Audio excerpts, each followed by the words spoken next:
This is the MeatEater podcast coming at you shirtless, severely bug-bitten, and in my case, underwearless. We hunt the MeatEater podcast.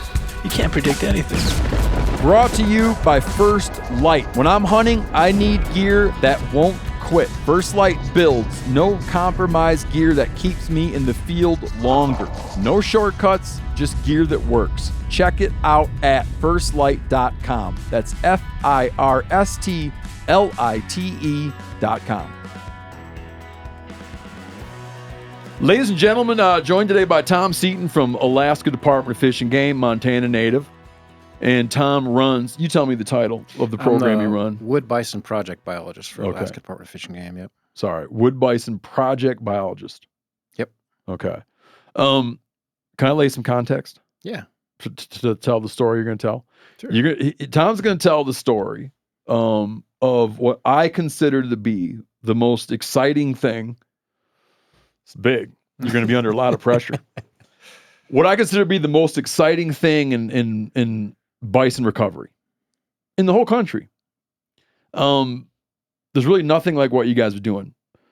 And in order to set up the story of what you guys are doing, I'm going to talk a little bit about what's going on around the country, if that's cool with you. Sounds great. Just lay the context.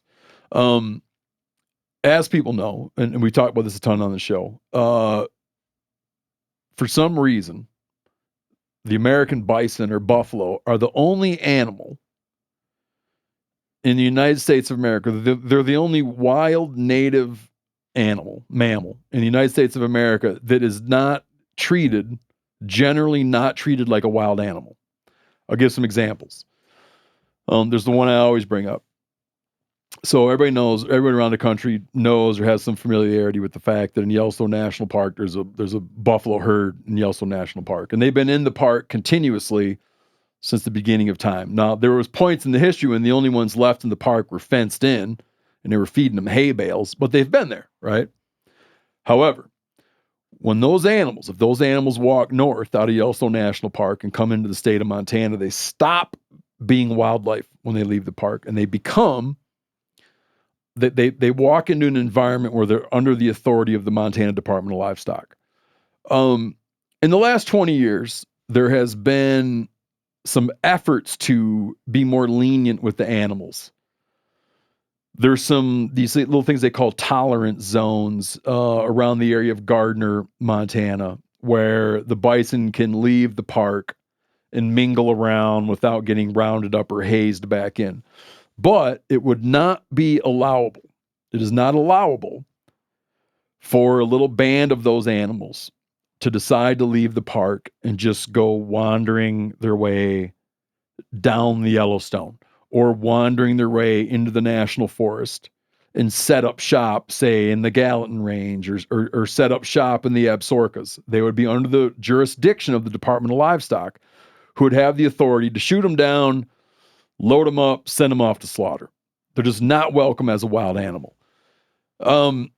We have all around the country a lot of habitat where we could be putting buffalo on the ground and building up populations that are big enough to support hunting, and we just choose not to do it.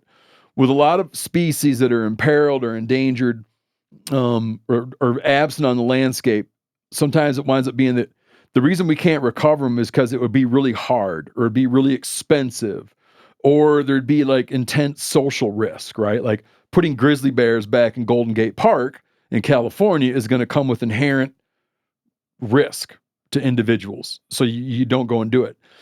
With buffalo, we could fix a lot of the problem we created when we wiped them all out. We could fix a lot of the problem by doing nothing because we have these little populations all around the country that could be allowed to grow and expand.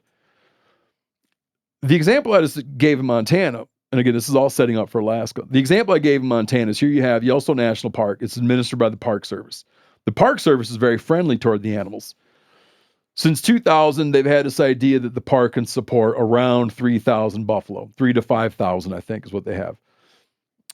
Recently, the park, National Forest, some tribal entities all agreed on a new management plan. And they're like, hey, we're going to double it. We're going to say that the park can hold 6,000. trusting that some of these animals are going to migrate out of the park. Well, the state of Montana turns around and sues them, saying, no, you got to drop it back to 3,000 because we don't want the risk of these wild animals leaving the park. Elk can leave the park. Bighorn sheep can leave the park. Grizzly bears can leave the park. Mountain lions can leave the park. Black bears can leave the park. Moose can leave the park. Everybody can leave the park, but not him. If he leaves the park, we're going to shoot him, okay? Or round him up. Then you got this other example. Like, we'll jump down to Arizona for a minute. So Arizona has had buffalo, a buffalo herd going back to 1906. Okay, there's this dude named Buffalo Jones. He was a reformed hide hunter. Toward the end of the animals' engagement in the country, when they were wiping them all out, this dude went out and caught some wild ones. He literally went out and roped up some buffalo calves. And he bought some from other guys and got this little herd worked up. In 1906, this herd makes its way into Arizona, and they set up this game area where these animals live in confinement. Later, they moved some to another game area. Eventually, they shoot those ones off and bring some in from Wind Cave National Park in South Dakota. And so, like these genetically pure ones. And then at one point in time, a group of this herd breaks off, and they go down and they set up shop in Grand Canyon National Park. So here you have the inverse of what's happening in Montana and Arizona. The Grand Canyon National Park is tended to be antagonistic to the animals. They're saying, oh, they're not from here. There's these problems. They're damaging habitat. They're restricting. They're causing trouble with other wildlife. So we don't want so many of them in the park. And when they leave the park and go on the national forest, they're welcome. So it's like an inverse relationship to what happens in Montana. But for the animals, it boils down to the same thing, where again and again and again in the lower 48, their movements are restricted. We have in the country, in North America, so between us and Canada, there are about 500,000 buffalo in existence. 94%, somewhere around 94, 95% of all the animals in existence are privately owned. They could be privately owned by a tribe, okay? Or they could be privately owned by, an agricultural producer. Most people have heard of Ted Turner. Ted Turner owns a ton of privately owned animals. They're out on the landscape, but they're owned. They raise them for meat. They raise them for leather. They raise them for production. They're treated like livestock. So what does that leave? It leaves about somewhere 4 to 5% of the buffalo that exist in North America are in some way arguably free-ranging or wild, right? You have a small number in the Henry Mountains of Utah. You have a small number in the Book Cliffs area of eastern Utah. Some of those have been moving over into Colorado. Colorado just did an interesting thing, and they've made a new rule that was just passed. And they said, if a buffalo walks into Colorado naturally, we are going to treat it like wildlife. They did what Montana has not done, right? Montana has buffalo walking into the state on their own four legs naturally, but we don't welcome them as wildlife. But Colorado, in a brilliant move, has come in and they've gotten out ahead of it. And they said, when an animal walks into the state naturally, that animal is wildlife. If you own buffalo in Colorado, they're still yours. They're livestock. If they walk in as wild animals on their own four legs, they're wildlife. The reason they did that is because some of these Book Cliffs ones in Utah are crossing into Colorado. So Colorado has a future where they're going to have potentially have a wild herd. On the north rim of the Grand Canyon, you have what I would call a wild herd there, as I mentioned. What makes them wild is they can move from one jurisdiction to the other. That's like a definition of wild, right? They can move from the park onto the Kaibab National Forest, into a state game area, and when they're doing that, they remain wild animals. So that's like a wild herd. They can move across jurisdictions and remain wildlife. But these are just little isolated things. The reason I'm having Tom Seaton here is because he is in charge of a program that I've been watching for over 20 years of finding some ways to bring wild, free-roaming bison into Alaska and put them onto suitable habitat and allow them to live as wildlife. Okay. So as I hand it over to Tom, the first question I'm going to ask him, and this is when I was joking with him, that we might have different understandings of the history, but he's going to educate it on us. And it's going to be the first thing you think, the listener thinks, when you think of bison in Alaska. Huh. I didn't know they had bison in Alaska. So Tom, you can talk a little bit about your program, but for the first question, how is Alaska buffalo country? How is Alaska, did Alaska have bison? And if so, when? Yeah, it seems a little bit odd to a lot of the public. But if we just take today, we've got about 1,000 wild bison in Alaska. And when I say wild, I mean, unfenced, unrestricted in any way, subject to natural selection, exposed to all forms of predation that they originally had in North America. And exposed to a lot of difficult weather. Of course, Alaska's got some difficult weather as far as bison range goes. And so they're valuable animals as far as conservation goes. But it's like, say, 1,000 is about what we have in the wild. And I think a lot of estimates say that there's probably about 10,000 wild bison in North America, like truly wild, not fenced in any way. And so Alaska has around 10% of the world's wild bison, really, which is shocking. I didn't really understand that until I got into it myself. But the reality is that there's not a lot of habitat left for wild bison to be wild anymore. Most places that were good bison habitat historically for the last, say, 10,000 years are now agricultural. Bison eat things that are right at the ground level, and that's the same place we like to grow crops. And so it's difficult to try to restore bison anywhere but Alaska now. Like you said, there's just not a lot of habitat left or places to go with them. Go ahead. Yeah. I don't agree. Okay. I understand what you're saying. Yeah. But there are a lot of places. You think so? I think so. But it's like it's a different definition than what you're thinking. Yeah. And I don't want to get into it. But True. man, the area of the Missouri Breaks, areas in the Gallatin Range, areas in the Madison Range, areas in the Absaroka, just to name a few areas around here, could definitely have some animals. Yeah. It would require more social tolerance. Yeah. Than what you're speaking about. Yeah. Well, I think there's always been a conflict between agriculture and bison, and I'm not sure. I've done some thinking about that, and I just don't totally understand what it is. I mean, there's the obvious part that a bison can graze on crops and damage crops or break fences and things like that. And in Montana, one of the arguments is to bring disease to cattle. Of course, the disease that they're bringing was originally from cattle and got into bison. That's one of the great ironies of the whole thing. Yeah. Is that, there's a Eurasian disease called brucellosis. In cattle, it can cause a heifer to abort her calf. This disease came in on cattle, was transmitted to elk, was transmitted to bison. Then they got rid of it for the most part. They've gotten rid of it in cattle. And stockmen are worried that bison will give the cows back their own disease. Elk carry the disease, and no one's worried about elk giving them back their own disease. And no one can point to a case in modern times when a cow has gotten it from a buffalo.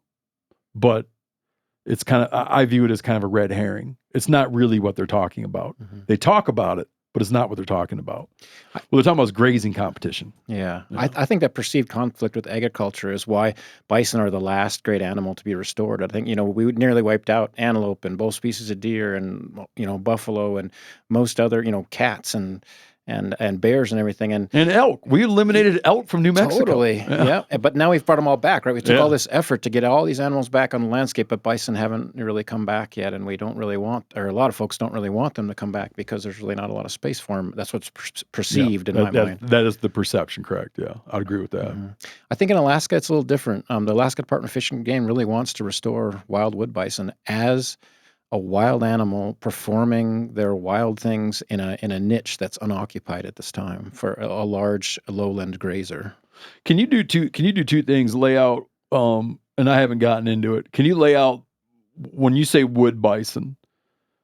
Can you contextualize that against what most people are familiar with to be plains bison, and then also, can you talk about historically, prior to any kind of introductions or reintroductions, what evidence do we have that they were present in Alaska? Sure. I don't know how far you want to go back, but the history really starts about 10,000 years ago, the end of the Pleistocene and beginning of the Holocene, which is, the era that we're in now. And bison were there's a bunch of species of longhorn bison, and larger bison that occurred, like they're just generally called steppe bison in the Pleistocene. About 10,000 years ago, when a lot of megafauna in North America went away, bison persisted, but they became shorthorn bison or evolved into shorthorn bison. And it's the two persistent subspecies left of those shorthorn bison are plains bison in everywhere from northern Mexico through lower 48, eastern Oregon to Pennsylvania, all the way up to central Alberta, Saskatchewan, British Columbia. But then north of that was the wood bison, and they occurred in the boreal forest all the way up to the mouth of the Mackenzie River, which is, goes into the Arctic Ocean there, and all the way west to the Yukon-Kuskokwim Delta and western interior Alaska. But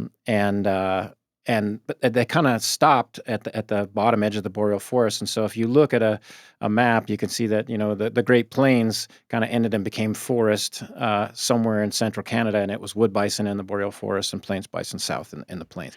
And those suckers look a little different. Like, if you weren't used to looking at buffalo at all, I know I'm going to say bison because you like the word bison. If you weren't used to looking at bison at all, and you were driving down the highway at 60 miles an hour, you might just look and be like, oh, some bison.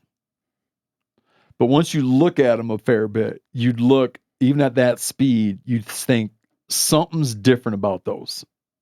Yeah. If you were looking at wood bison, you'd recognize something's different. They got like some physical differences. With 30 seconds of training, they're abundantly different at 100 yards distance, which to me, that's pretty grand for subspecies. Most subspecies, you got to kind of have them in hand, and you're not really sure what the difference is between the two of them, but plains bison and wood bison are quite a bit different. The plains bison have a much more forward hump. It's a taller hump and more forward. The way their hair lays on the body is a little bit different. A plains bison has that really big, thick cape, and it goes into thin hair after that, with a real strong demarcation between the front shaggy hair and the thin hair in the back. Wood bison just kind of has curly hair along its whole body, and it is a little bit bigger, or a little bit longer and thicker in the front than it is in the back, but it's fairly uniform. Then, a plains bison has really curly hair around its head, and especially the adult males, they get this big kind of afro and they're called, for lack of a better term. In the hide hunter days, they'd call it a mop. Okay, yeah, and it's just thick, and maybe it's 6-8 inches thick, and sometimes it even covers their horns and everything. Well, a classic wood bison doesn't have that. A wood bison has like a bill that sticks out that's just like perfectly straight hair that kind of looks like the bill of a baseball cap, and these hairs all lay flat and straight, and they can get the curly hair on the sides that can cover the horns a little bit too, but then plains bison have a really big beard and really big shaps and all these grand secondary sex characteristics that wood bison don't have. Wood bison have really diminished cape and beard and shaps and all that. The other thing that I find really interesting is that plains bison roar during the rut, but wood bison are fairly silent. Oh, really? I've never heard that. And it's been hypothesized that wood bison occurred in much smaller groups. Since they occurred in the boreal forest, they live in these tiny patches of habitat, which are mostly wetlands. And so they never really needed these strong secondary sex characteristics to compete with other males and work out which females they could breed, as opposed to the plains bison that lived in these groups of, 1,000, 10,000, whatever, when they would come into rut in these massive groups where they had to roar and have secondary sex characteristics that really stood out amongst everybody else so they could breed, right? Yeah, yeah. So that's hypothesized why that might be. But the whole big hump and the big head and a little bit bigger body size is hypothesized to be reflection of the demands of the environment in the north. So deeper snow, colder weather, that sort of thing. And the reason why snow is important is bison sweep snow with their face. That's how they get to the vegetation in wintertime. And to do deeper snow, you need, more bone structure and muscle structure and tendons to be able to sweep that big head. And that's why it's thought that the hump is further forward and taller. How far back do you got to go in Alaska? Like, let's get rid of the modern times, because from a period, I think it was around the 1920s. I wrote about this extensively when I wrote a book that I published 17 years ago called American Buffalo in Search of a Lost Icon. I wrote the story about how some buffalo were brought from Montana and released up in Alaska, and that these plains bison from Montana wound up, this little shipment of plains bison from Montana formed the nucleus of what would become 4 little scattered herds of plains bison around Alaska. And at that time, in the 20s, when they brought them up there were none in the state. But if you went back 100 years, 200 years, at some point, you would have found in Alaska, there were wood bison in Alaska that were wiped out, perhaps by natural causes, perhaps by man. What is sort of the academic consensus about when they were there and what happened to them? Well, it's believed that they were in interior Alaska for most of the last 10,000 years. And there's a paper that we published in 2001, and it's on our website, and you can read it. It's called Wood Bison in the Late Holocene Alaska and Adjacent Canada, Paleontological, Archaeological, and Historical Records. It's written by Bob Stevenson and several other folks. It was published in 2001. And it takes a deep dive into collecting a whole bunch of specimens, radiocarbon dating them, and they look at accumulation of specimens through different periods in that 10,000 years. And the most recent radiocarbon dating is about 170 years before present. And then they went into oral history. They asked a lot of local native elders about what they knew about bison in the area. And they were amazed to uncover a pretty rich oral history about wood bison, especially in Yukon Flats. Give me some examples. So in this paper, I'll read you a couple real short ones here, a couple that really grabbed my attention, and here's one. Virginia Titus recalls that her father, Robert Albert, described to her how he and his adopted father, Pretty Albert, encountered a bison near Tanana Village, probably in the winter of 1918. This occurred when they were on their trapline and when her father, who was born in 1904, was only 14 years old. Her father remembered being scared when they encountered a large animal in the brush. His father shot the animal with a lever-action rifle, the first cartridge rifle they had obtained. The animal was a large bison. After butchering the animal, they stored the meat in an underground cellar insulated with grass. The hide was given to their chief, which he used in their quote-unquote talking house as a place to sit. The carcass provided food for their dogs for a long time.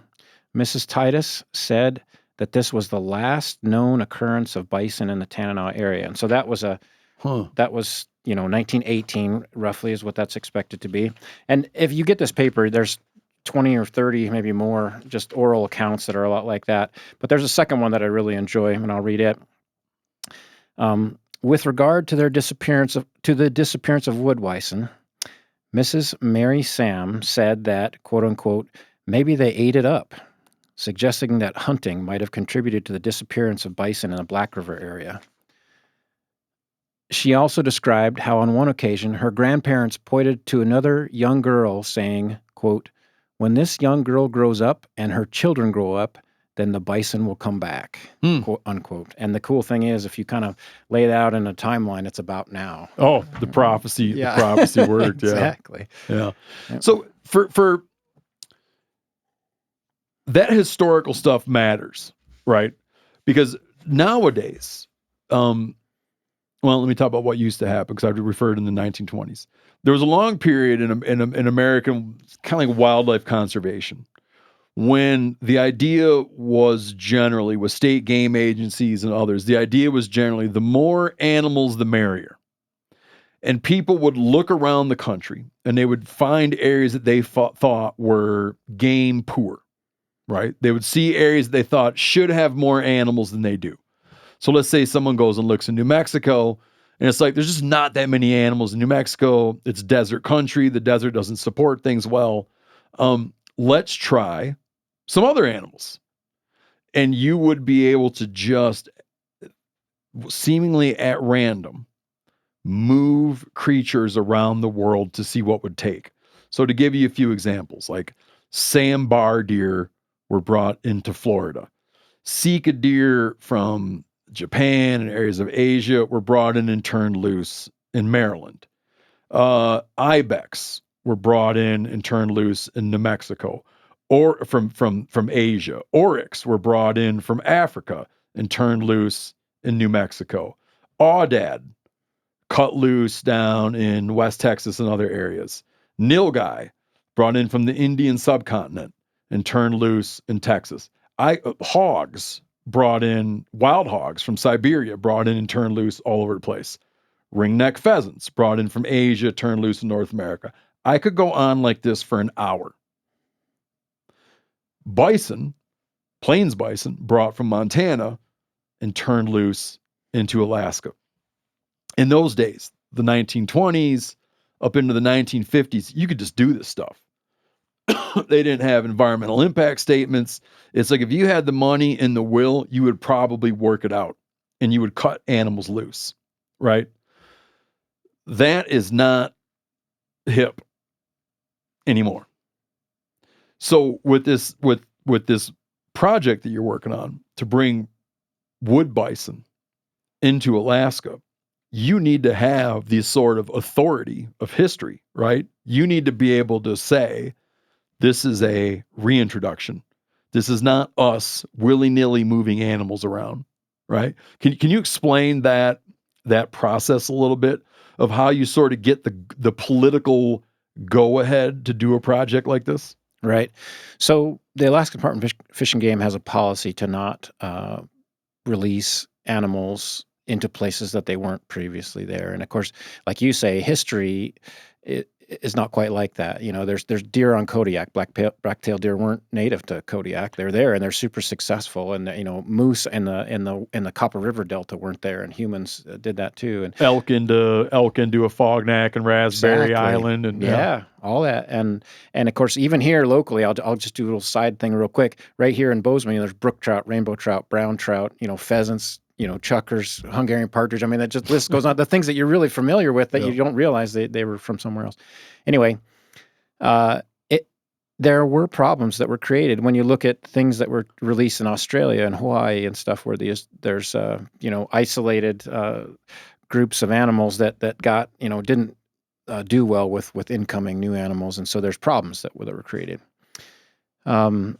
So people are scared of recreating a problem. Well, in our situation in Alaska, there is a record of wood bison being there. And so what we're really trying to do is restore these animals. And we believe that hunting played a significant part in their demise. And so humans may have caused their disappearance, so we want to kind of correct that. Mm-hmm. But it is a challenge. Wood bison are listed as threatened under Endangered Species Act.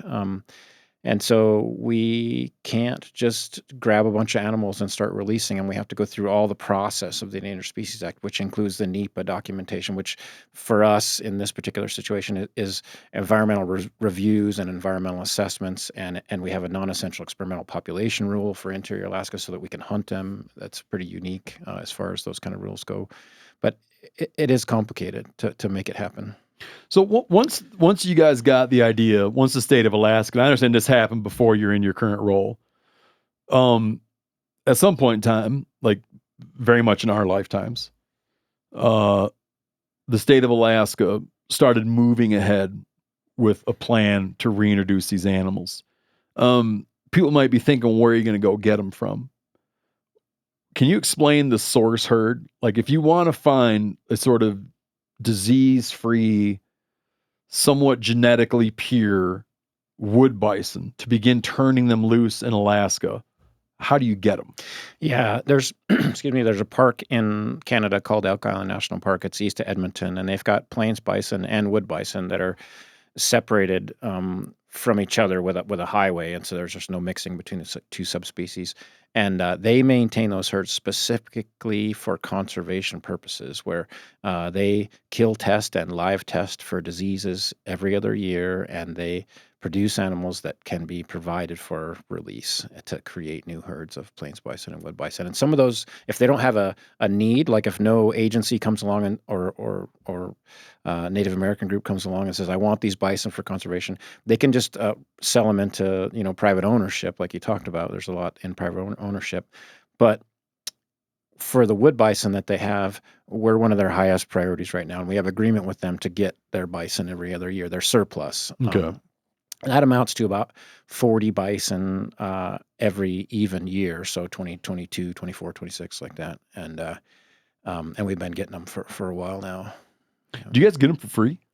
No, we have to pay. It's close. We pay for all the effort to collect them from the wild. I think they have 75 square miles in their park, and maybe a third of that is wood bison habitat. And so they're collecting out of, let's say, 20 square miles or something like that. So it's not that easy, but they lure them in through supplemental feeding in the end of winter, and then they capture as many as they can. They have to run them through chutes, and they have this handling facility, and they get all these people there to do that process. And so we kind of pay for that process, and then we pay for the disease testing, all the veterinary services that are needed for all the new disease testing. They do the disease testing, but then as the state of Alaska, we do it again just to be redundant and do due diligence to make sure that we don't bring anything from there that might be bad for native wildlife in Alaska. So that's mainly what we pay for, is just the handling and the keeping, and then the trucking. And Canada they kind of have their own versions of what you guys are trying to create, because they have like wood buffalo or wood bison national park. They have a couple populations that even have that support limited hunting. Oh yeah. One of the greatest populations, in my view, is the one in Yukon Territory between Whitehorse and the border, and that's around 2,000 wild wood bison, and it's still growing at something like 15% a year. Oh, really? Wow.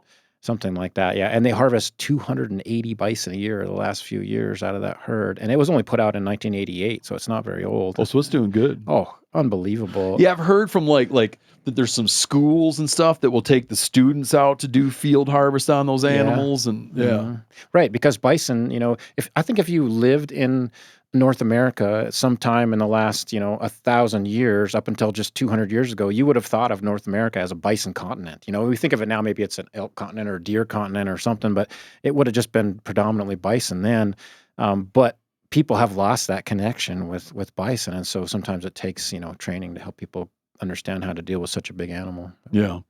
What year was it that Alaska started to have a confinement area where they were keeping wood bison in anticipation of trying to find good habitat to bring them and put them on? It's been going on for a long time. It has. In 2008, we imported 53 wood bison from Elk Island National Park. A farmer imported some in 2002-ish illegally because they were designated as endangered under the ESA at that time. And he went and got something in Canada anyway and brought them in without the permits. And then those were confiscated by the Fish and Wildlife Service. And we ended up with those and their progeny in 2006 or so. And then, because there was really nothing else that the federal government could do with them. And then we combined those with the ones we imported from Elk Island in 2008. And then we've received more in 2002, 2004, and we'll get some next spring too. So what was the most you ever had in one little spot? In the captivity, we had about 145 in captivity in 2014 at the Alaska Wildlife Conservation Center south of Anchorage. Yeah, I saw those ones there one time. I went to look at them. Yeah, there's still about 35 or so there right now, and they've got there's got a really good operation going on there, and those cows are really productive, and they produce 8 to 10 releasable animals every year. And so every other year is when we tend to release, and so we can get 15 to 20 or so bison out of that herd every year and take it out. And then we have some at the University of Alaska Fairbanks Large Animal Research Station too, and that's a smaller group. It's like a dozen. But we are importing the ones from Elk Island National Park to UAF these days and just holding them there temporarily and then taking them back out to the wild. Yeah, what's that process like to go find them? When I was looking into this subject back in the early 2000s, it was kind of undecided where Alaska might try to do a reintroduction. I would hear things like I hesitate to even say where I remember initially hearing talk about Yukon Flats, but Yukon Flats hasn't happened yet. Can you explain the process of identifying a place to do it, and then the sort of political and social process of ever getting the okay to go take this large herbivore, 1,500 pound, 1,600 pound animals, and turn them loose in a place where they have been absent for over a century? Like, you can't just spring that on people. Right. Yeah. No, it's complicated. The first thing we did is after we acquired all this information about the paper I discussed with the radiocarbon dating, the oral history, the habitat that's available in modern times compared to historic times, and all that, we took that to the public in a feasibility assessment in 1994 and asked for public input. And the input from the public at large that came in, verbal and written feedback, was overwhelmingly positive. And that really set the course for Alaska Department of Fish and Game to pursue wood bison restoration in the state. Because the question in that feasibility assessment was, do you want to do this or not? Is this something we should pursue? And we were essentially directed by the public to pursue it. So at that time, a wood bison project biologist was created, and there's been a position like that for the last 30-some years. And that was Bob Stevenson at that time. That's right. I met with him in Fairbanks, I believe, years ago. Yeah. And so and there's been other folks on that program too over time. Sometimes it's as many as 3 people. But you asked, how do we identify places? So what we want, if we're going to try to restore a species, a place that's large enough to have a minimum viable population. And through modeling of genetic work with bison, it's decided that a minimum viable population is more than 400. You'll maintain most of your genetic diversity over 100 years if you have a population of over 400. It's even better if you can get a population over 1,000. So what we were seeking was a habitat patch that was big enough to hold 400 to 1,000 bison or more, something like that. And so it had to have certain characteristics too of not really deep snow and not really firm snow. It had to be soft snow that wasn't too deep, but also the wintertime food. So bison are generalist grazers, so they can get by with darn near anything in the summertime, but they really need grasses and especially wetland sedges in the wintertime.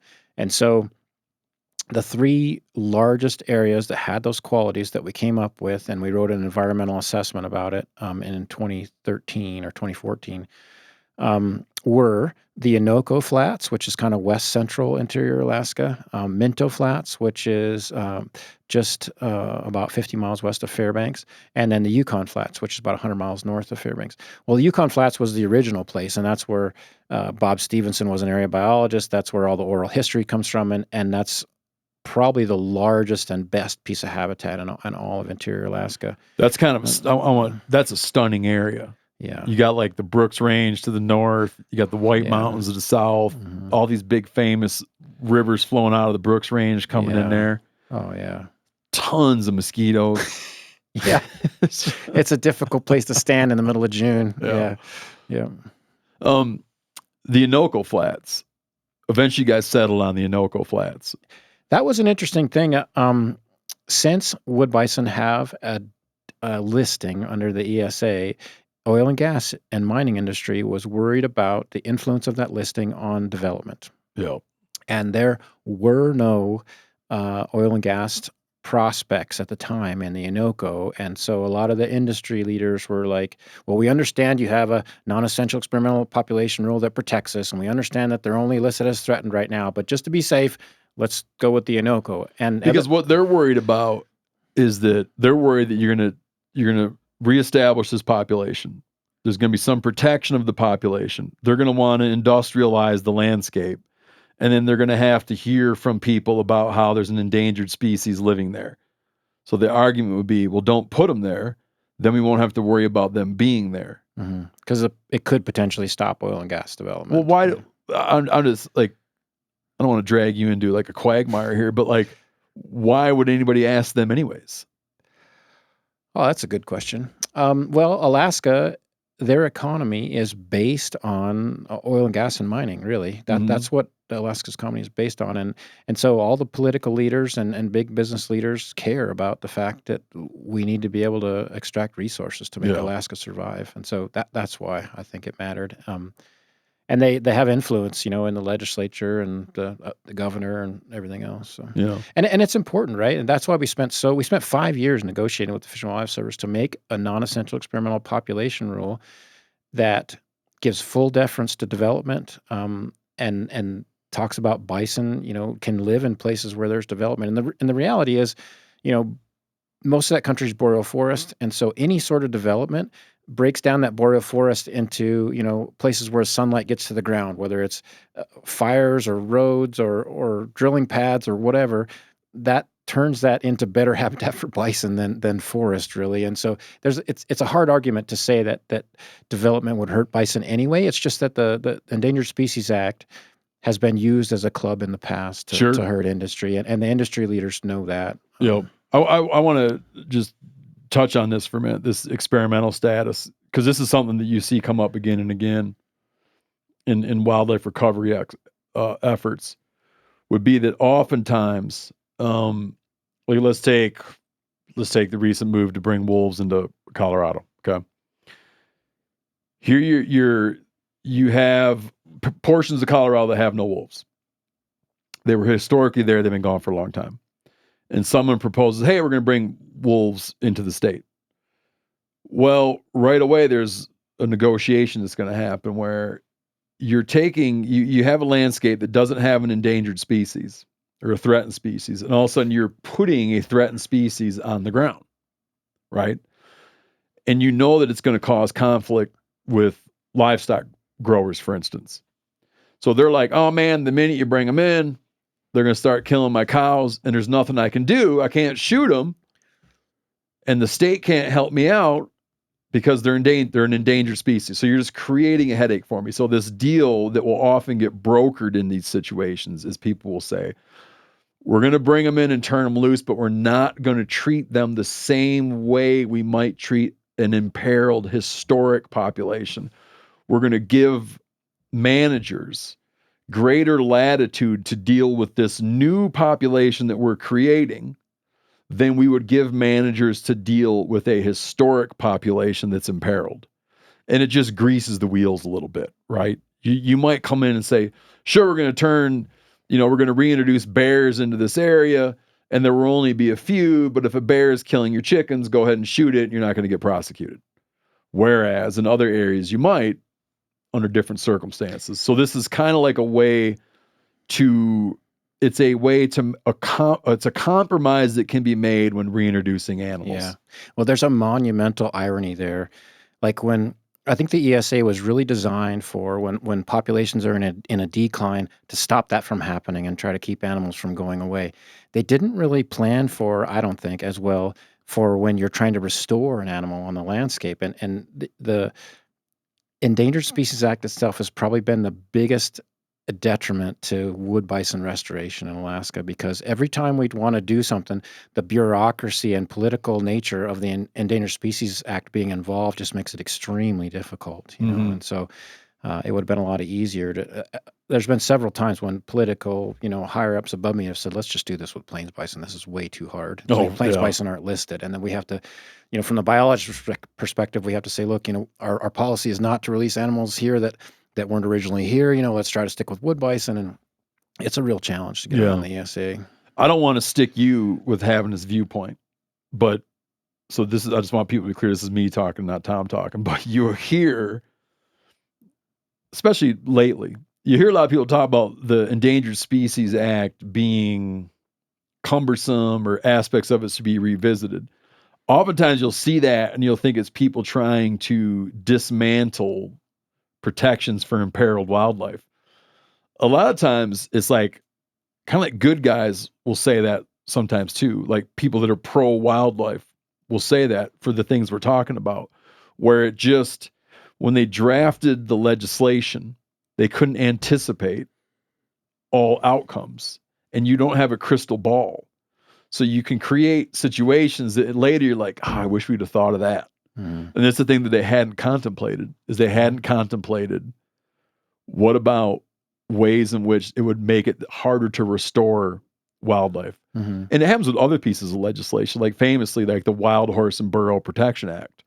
When they enacted that, they're like, there's these wild horses out in the desert. People are killing them all off. We should try to save them. And they create this piece of legislation that winds up being its own worst enemy. And then you're just stuck with it. You're stuck with it because it takes a supermajority to change it. Right. And so then generations thereafter have to live with a cumbersome ESA or have to live with the Wild Horse and Burro Protection Act, which is wind up, you could almost at this point call it like the Wildlife Habitat Destruction Act is what the Wild Horse Burro Protection Act became. But and I think if you you're just got to dealing live with it. yeah, if you deal with an animal like wood bison that everybody kind of wants on the landscape anyway, it's just an impediment to have the ESA there because, people want this grand resource to be able to use there. It's different than if it was a tiny fern that only grew in wet spots along creeks or something, and we really had to focus on trying to make sure there was habitat for this fern. It's not like that. People want bison on the landscape. So we got a little off subject, but explain the area that we're talking about. Like explain the Anoka, the flats, the wetland. Well, I shouldn't say the wetland, but like basically it's a river coming in from the south, I believe, and flowing into the Yukon. Yeah. And that's kind of where this site is, right? Yeah, well, the Anoka kind of comes out of the northeast, and the Yukon happens to be flowing to the south there, and they kind of come together to make about 40 miles apart. They make this valley, and then they kind of come together at the bottom of it. So this valley is maybe 80 miles north and south, and 40 miles east to west, and sometimes only 20 miles east to west. And it floods on a regular enough basis that it keeps that habitat in grass and sedge. It inhibits tree growth there because it's so wet. And that's just perfect wood bison habitat. And since it floods too, a lot of the productivity or the nutrient value of those plants is really high along with their productivity. And so bison really like it, and it's worked out great as a good piece of habitat. The problem that we've had is in that particular place is snow, and we worried about that somewhat in the past before we released bison there. That occasionally has deep snows and ice layers and snows, but the reality is that winters have been very wet and warm in the last decade or to 15 years in Alaska, and that's been really hard on all wildlife.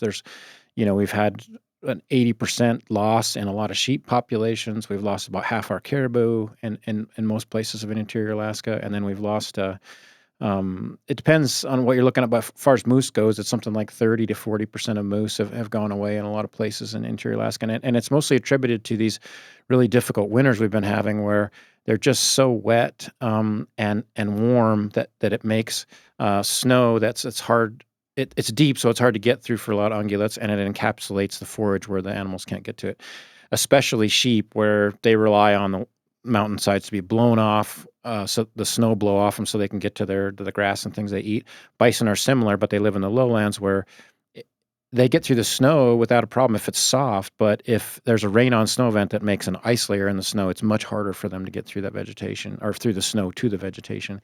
And so one of the things I often have a difficult time with is all the history and the legal process and the political process and the funding has all come together and culminated into now for releasing wood bison. But the weather is just really difficult because it's hard for all ungulates right now, and we're trying to restore a species of ungulate in the midst of this. Is this winter shaping up to be more of the same? No. It's the opposite, which is great. Like last winter, the winter of 24-25, we had 2 ice storms, even in Fairbanks. It was crazy. Trees falling down everywhere and forage getting, covered over with ice. But this winter has been like an old school winter. The winters I remember from my 20s and 30s where it's really cold. We've had long spells of 30 below, 40 below. The snow falls, but it's just super dry. It's like the way it used to be, So the snow can be 2 feet deep, but you could just smack your hand right through the whole layer of snow. It's just so easy to get through. And so bison and moose are probably doing real well this winter. So far, I haven't had any mortalities from snow conditions in the bison herd that we just released in Minto Flats. So. Yeah. So talk about how you guys got them in. How you guys brought animals in for on the Anoka Valley? Okay, so in the Anoka, this is Well, first of all, I mentioned that local people were really supportive. When we were trying to pick between Yukon Flats, Minto Flats, and Anoka Flats, the Anoka people were always, hey, bring them here. If you got political or otherwise conflicts in that country, bring them to us. And so that was one of the major decisions, not just the lack of conflict with oil and gas industry, but also the support from local people made us go there. So now is that when you say that, is that with Native Alaskan? And who is there? Like, what group is there? So there's 4 villages around the Anoka landscape where the bison are, and that's the villages of Grayling, Anvik, Shagaluk, and Holy Cross. They call it the Gash area, but just the abbreviation of those 4 places. And so those are communities they're mostly native, but there's other people, non-natives in those villages too, and they've been involved in the process of deciding whether bison should go there or not through the whole time. Now, when we went through all the political process and all the public planning process that we did, we finally got down to, okay, we're going to take bison there in the spring of 2015. And so we had to get bison. This place is more than 300 miles from the closest road, the road system. There's a couple little roads to airports and stuff like that from villages, but it's really remote, and it's way down the Yukon River from any road too. So what we did was we had these animals in the Alaska Wildlife Conservation Center, and like I said, at that time we had about 145 there. I took 130 of them and took them to the Anoka, but it was kind of a complicated process. The state only had enough money at that time to release a smaller subset than this 145 we had in captivity, and so I kind of had to do it piecemeal, bit by bit, and I was able to get donations from Safari Club and Bass Pro, and then match that. With Pittman Robertson funds, and come up with enough money to fly bison, first truck them. Safari Club helped out with that. They did, That's great, man. which was great, and first truck bison from the Alaska Wildlife Conservation Center to Anchorage Airport, put them on Linden cargo planes, C-130s, and fly them to Shagaluk, which had a good runway with bison habitat nearby and a little road we could take bison. We could pull them in these containers to a little pen that we could build along the Anoka River. And so we took 100 total of 50 cows and 50 younger animals there in the spring of 2015. It was like late March 2015. And we released them on April 2nd, 2015. And that was, I think there was 7 loads. Herc loads went back and forth with feed, equipment, bison, all kind of stuff. But in the previous winter, we'd built this like 6-acre pen that was kind of divided into 2 pieces that we held them in. That was about 3.5 miles out of the town of Shagaluk. Anyway, we released those animals, and then in May and June of that following summer, we released a load of bulls by barge, 2 loads of bulls by barge, as I realized that I had enough money to do that through donations. And so you brought the females in by plane. Did you not bring the bulls in by plane because they're too kind of wild? Well, they're big, and if you fly stuff, it's the more weight, the more difficult it is. So I brought 50 adult cows and then 50 young animals. Those 50 young animals were about half and half, male and female. So there was plenty of bulls there to breed. They would have gotten old enough and bred anyways. Yeah, exactly. But I had all these adult bulls in captivity that I wanted them to be out there too. And so the barge, I put the barge process out to bid, which would have been a 750 miles. I think it's somewhere around 700 and some miles from the barge station at Nenana, where the Parks Highway hits the Tanana River. They would get barged down the Tanana, down the Yukon to the mouth of the Anoka, and then back up the Anoka to where these cows were.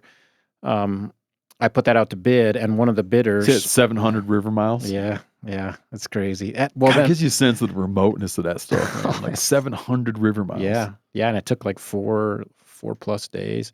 So we had to truck them about 100 miles, actually like 200 and some miles, 250 miles or so by a semi-truck, and then get them on the barge and then go down the river. And that whole process was 4.5 to 5.5 days. But the cool thing is there was a guy named Charlie that owned Inland Barge at the time, and he drastically discounted his rate to barge those bison 750 miles because he really wanted to see this project succeed. Oh, really? Yeah, he was a super cool guy. That's great, man.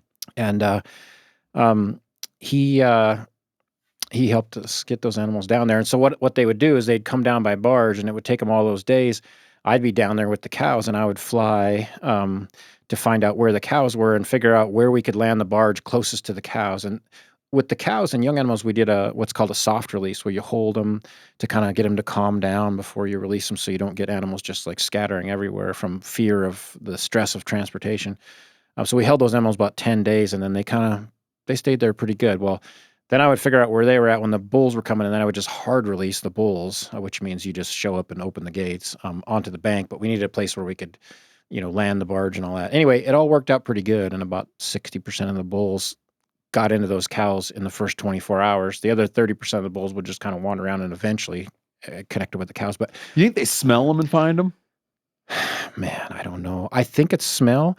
I suspect there may even be some sort of low frequency sound that they do. Like elephants do that low frequency sound that communicate over long distances. And I can hear bison making low frequency grunts and stuff, but my ear, human ear can't go that low. So I don't know if anybody's tested that with bison, but it's fascinating. But So a here bunch you of them have, just went right to it. it's crazy. So here you have, these animals have been in captivity most of their life. You got these bulls that have never been allowed to be with the cows other than when they were first young animals. You kept them separate in captivity. You fed them hay. They're just in a pen, a 30, 40 acre pen their entire life. You take them to this place that's 1,000 miles away in total wilderness and just dump them out on the riverbank, and they just navigate to a cow group that's a mile away or something over the course of a night or something. And it's it's mind blowing. Also, when we release these cows and young animals, a lot of the young animals, we made feeding stations because I had all this grand ideas that I thought, well, if I make feeding stations on these native sedge habitats, they'll kind of transition from captive feeds to wild feeds and stuff. And they kind of kept their calves there a little bit. And by calves, I mean like 11-month-olds. But the cows started doing these exploratory forays, and they'd go on a foray until, they'd walk 5-10 miles until they got out of bison habitat, and they would walk back in to that original spot that I released them. And then they would take another exploratory foray in a different direction, and they would come back, and they did that over and over again until they went all the way around all directions. And it depended on how much bison habitat there was available that they would walk through. So to the south, bison habitat goes for 60 miles, and they would walk that whole 60 miles, and they'd get to the end of it where they hit canopy forest, and they would turn back and go all the way back. Oh, really? And yeah, it was really cool. And so here you have these animals that haven't been wild during their lifetimes that can just navigate a landscape so well, and they do all that. Well, then in the winter, they would go to these places that were really good habitat, winter habitat and summer habitat, and if you look at it, it's Like places they bank that it away in their head. Exactly. They were just like surveying the whole landscape. Okay, what do we have here? And we're going to cover 1,500 square miles in the course of this summer and figure out what's out there, and then we're going to use it. And they found places, for example, that have a lower snow load than anywhere else. Now, I didn't even know that this low snow existed in this little snow shadow behind the Russian mountains, which is about 60 miles to the south. And now they all winter down there. They go down to this place that's maybe 10 miles across that, the storms come in off the YK Delta. They go over the Russian mountains, and there's just this little spot where, not little, it's 10 miles across that has low snow. Like a little rain shadow. Yep. And they go there, for winter. That's where they winter now. And that they found that 60 miles away from their release site. And so their understanding of navigation and habitat is so much greater than us. It's pretty cool. When you mentioned doing the cold release, and you hear this in wildlife work a fair bit, where you take animals to a spot where you're going to release them. Could be any number of kind of creatures you do this with, and like you said, you bring them into an enclosure and feed them there, and just let them calm down. And then one day you leave the door open, right? And they might even leave and come back, but just try to get them settled in. There's a great story from Alaska where when they brought those ones up in the 20s, they went into this area, Delta Junction, and eventually they got a bunch of them there, and they wanted to just try to move them around. So at one point they take, I think it was 13 of them, out of Delta Junction and bring them up the Solana Road towards Solana Mine in a truck. And they just open the door of the truck and shoo them all out of the truck.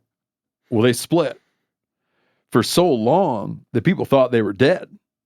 I mean, there'd be rumors of them. People flying over would see them or something. And they didn't settle in for 100 miles. And that's the ones that wound up being in that, Copper herd. the copper herd. So like the Nadina, Dadina, Chetislina, and they're migrating between a glacier and all the way down to the Copper River. But they went 100 miles before they found a spot they liked, Yeah. And that's like that's a hot release right there, man. Oh yeah. They just split, Yeah. I know a daughter of a homesteader named Sharon, and she used to live on the Denali Highway, and they would see them years after that release in Atlanta, and she'd say, well, there was, when I was a kid, the bison walked through here, and then 3 years later, they walked through there, and they were. I think one of the issues with that is that we didn't understand their habitat needs as much then, and if you look at the habitat around Atlanta, it's kind of tussock tundra, which is it's not quite like alpine tussock tundra, but it's tussocks, and it's not what bison select for habitat. They'll eat some tussocks in the spring, especially the top end that turns green first. I mean, that's what a tussock really is just a microclimate that allows, thawed parts at the top while the bottom's frozen. Anyway, it seemed like they didn't like that habitat, and that hard release might have been not enough to keep them there too. So some of the ones you guys cut loose, you were telling me they went on some treks, man. Yeah. Can you talk about a few of the outliers? Yeah. Like what they did, why they did it, But mostly, I guess you don't know the why, but the what is incredible. Yeah. I want to make it clear, first off, that 98.5% of them stayed right where we had a habitat assessment and right where we wanted them to stay. And so these really are outliers. They're very unique individuals. So that's a solid point. 98.5% stayed put. Exactly. But of course, let's talk about the 1.5. Yeah, right. So the 1.5% was 3 animals, and that was we had 2 cows that went on really long exploratory forays and a bull, and I'll explain them all right now. So we had a 10-month-old cow that just disappeared right after release. Within maybe less than a month of when we released the animals in the spring of 2015. Not wearing a collar. Well, she had a collar on, but at that time we made them out of like spandex, like you'd wrap your ankle with, the spandex wrap, with a little canister collar, and it was a VHF, so I had to fly and actually get within like 10 miles of it to hear it. And then since it was made out of spandex with this growing animal so that it would just rip off early, and when I was radio tracking, that one just disappeared. And so sometimes they go off the air and things. And so within a month or so after release, I couldn't hear her. And I thought she was just, her collar fell off and fell in the mud somewhere or something like that. So I didn't know. Well, a biologist in Galena spotted her that winter in a habitat about, I think, 150 miles north of where we released them, and she's by herself still. And we went and caught her then and put a collar. He spotted her from air. Yeah, he was a biologist doing aerial surveys and spotted her. And you were able to go find it? Yeah. Well, his name's Brad. He lives in Galena. He's a great biologist, and he kind of kept track of her, and so we went and searched for her. And found her in the winter when things were froze up, and bison, they're not that hard to see. They're dark and they stay in open areas, and so you can generally pick them out. Anyway, we put a collar on her, and we've tracked her ever since, and she stayed up there, which was in if anybody knows that the area, it's like the Pilot Mountain habitat, at a marshy area, the big open marshy areas, and so she liked that. But then she moved down in the Caillou Flats east of Caltag after that. She started kind of migrating back and forth between those two kind of really nice wood bison habitats. Always by herself. Always by herself. And she's stayed now, she's east of Caltag now in the Caillou Still Flats. alive. Yeah. So she's old. What would she be this year? She'd be 20 or 12, coming in Is spring. never just lived the rest of her life an old spinster. I guess so. And we've had the reason why we don't add more bison there is it has really deep snows there. And I think without the demands of gestation and lactation, she's been able to survive even in these horrible winters where the snow will be, 40 inches deep with ice layers and all kinds of stuff. And she'll just be standing out there and doing her thing. And yeah. Dude, anyway, that's kind of depressing. It is, yeah. But here's the very interesting thing is that I often wondered, well, why was it her? Why did she go do that? I tried to take all the animals from captivity, the full social structure that we had in captivity, because bison's social structure is a very powerful thing, and it's generally matriarchal led, and then the these big groups of bison include all the young animals from calves up to about 3 years old. Once they're 3-year-olds, the bulls kick off and go do their own thing, but the cows tend to stay with the older cows for their whole life. So, and I think if you look at bison and the way that they're a generalist grazer and they can occupy all kinds of different niche, like I mentioned, from northern Mexico to Pennsylvania to Oregon to the Arctic Ocean, I think they can do so much diversity because of their ability to learn how to adapt to a particular site. And their adaptation is very plastic. They can, since they're a generalist, they can occupy all these places and just learn what the best thing to eat is there. And I think part of that is the education from the adults, like, hey, eat this and not that, and go here and not there, and that sort of thing. Anyway, that's the preface to the concept of why I think she went away. The cow that gave birth to that calf that did that, she was still back in captivity. She's one of the cows I didn't take out because she was so ornery that I didn't want her to hurt herself in transport. So I left her back in captivity because I thought she just might throw a fit and hurt herself. And her calf didn't have that bond to the herd and split looking for mom. I don't know that. This is totally a guess, but dude, if you could somehow measure her contentment. Like, is she content or not content? Where she's at now? I don't know. Someone should go get her. I think she knows. I think she knows how to get back. You know? Yeah. Maybe not. Well, if you look at the work of the Monteith shop, Kevin Monteith, those things have incredible abilities. Yeah. To retrace journeys. Yeah. Like when they go somewhere, they can. I mean, from his stuff. His collaring projects, not with bison, but with mule deer and elk, when they go somewhere, they can damn sure walk back on their same tracks. Mm-hmm. Like they know where they're going. And maybe she was kind of in shock when she left because she just got transported. I don't really know. But on to the other things because it ties into that one. A bull then in 2016, so a year after release, left and went north to the Cayuse Flats where this cow that had already gone up there, let's say she's cow number one, he's bull number one, she was going back and forth between the Cayuse Flats and the Pilot Mountain area. This bull went up to the Cayuse Flats. And so at one point we had both this cow disperser and a bull disperser in the Cayuse Flats. And a lot of local people were like, oh, we're going to make a herd. This is really going to work out. And then he stayed there. And then how close did they get to each other? Maybe 15 miles apart or something like that. So not quite close enough, I guess, to smell each other or whatever. God, it's like a romance. I know it was. And then rut happens, right? So this bull that did this dispersal, he just takes off and heads north and rut, and she starts heading west. No, she was north of him at the time, and they crossed trails like they were like 4 days different or 5 days different or something like that. But they didn't, like turn around and try to find each other, or whatever. And the bull went, now onto the story of the bull, he crossed the Yukon, got into the Kayakuk, went all the way through the Yukon? Swam. They're good swimmers. They're very dense and they don't have hollow air, so they swim really low. Like when a bison swims, the only thing sticking out is like its nostrils, its eyes, and its horns, and maybe a little bit of its hump. And so that you don't see much, and they can be drowned easily with waves. But yeah, he crossed the Yukon. In fact, those cow groups and those exploratory forays I talked about in that first summer, we had some that were crossing the Yukon with calves and everything. Down in that lower Yukon, it's a mile or more wide. And then going back again. Yep. They were just, they go over there for a week and then they cross back the Yukon for a week. Just crazy stuff. Anyway, this bull went north. He went up the Kayakuk, hit the upper Kobuk, went into the Brooks Range, and got up in the high Brooks Range between the Kobuk and the Noatak.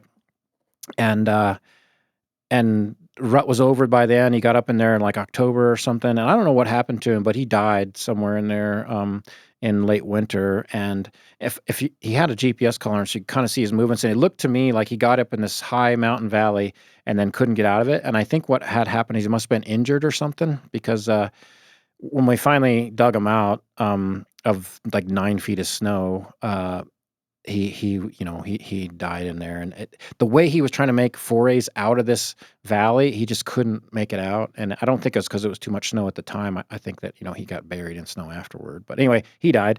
And then the third one that I know of a big dispersal was a cow that left the initial range, went south around Aniak and Kalskag, and then came back to the main herd, and then she left again a few months later and went down by Russian Mission, which is so Annie and Kelskeg are on the lower Kuskokwim. Then she went down to Russian Mission, which is the lower Yukon. And when I say those villages, I don't mean like right at the village. I mean that's the closest Vicinity, landmark. Yeah. She spent much of a winter down in the mountains or the hills around Russian Mission, and then she worked her way down and ended up on the lower Kuskokwim. And she was like, we called her like a diplomat, because everywhere she went, everybody was, writing us letters and calling, man, the wood bison's here. So people would run into it. Oh, yeah. Yeah. And they were super excited about it. In fact, we got a nice long letter from the village of Eek where they said, hey, how can we get more wood bison down here? We really like this. We want to start a population here too, and all that. But it went past Eek and went to down by Quinnahock. How far from the release? It's probably something like 150 miles down there too. I might have to measure it to be more accurate, but that's roughly about right.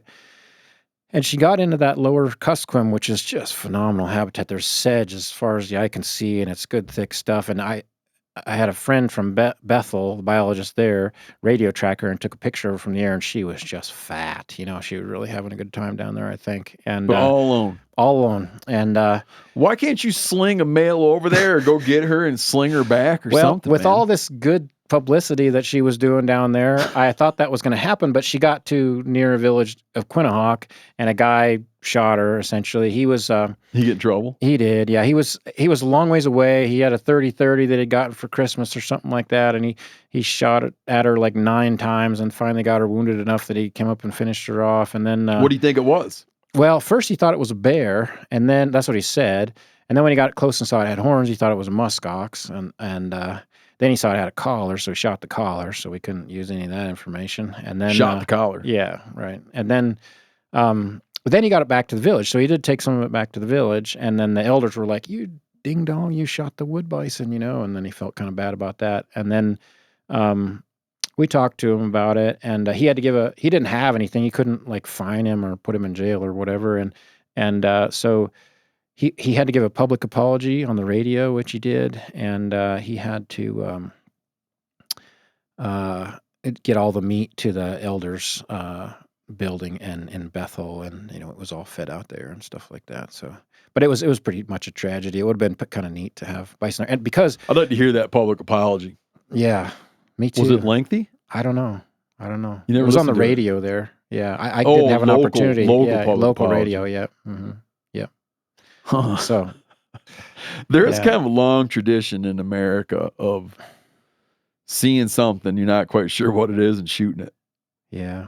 Yeah. That's like a common response with people. I've had several old timers call me and say, "Hey, you can't do this because local people are just going to shoot them all." And I found that not to be true. I think most local people are pretty darn excited about it, and they want it to happen, and they want to be,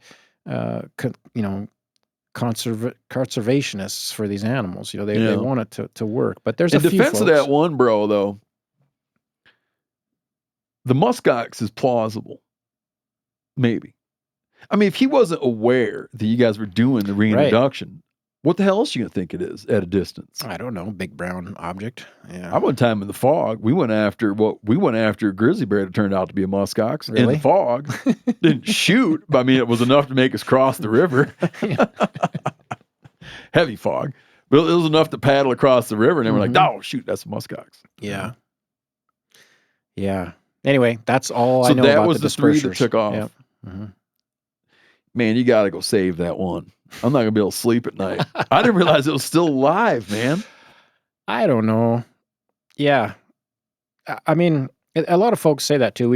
A lot of folks argue that we should supplementally feed when conditions get tough too. No, there's I don't been think times. that. I don't think that. But I think Because that wouldn't go along with the objective. Right, to have wild populations doing wild things. Yep.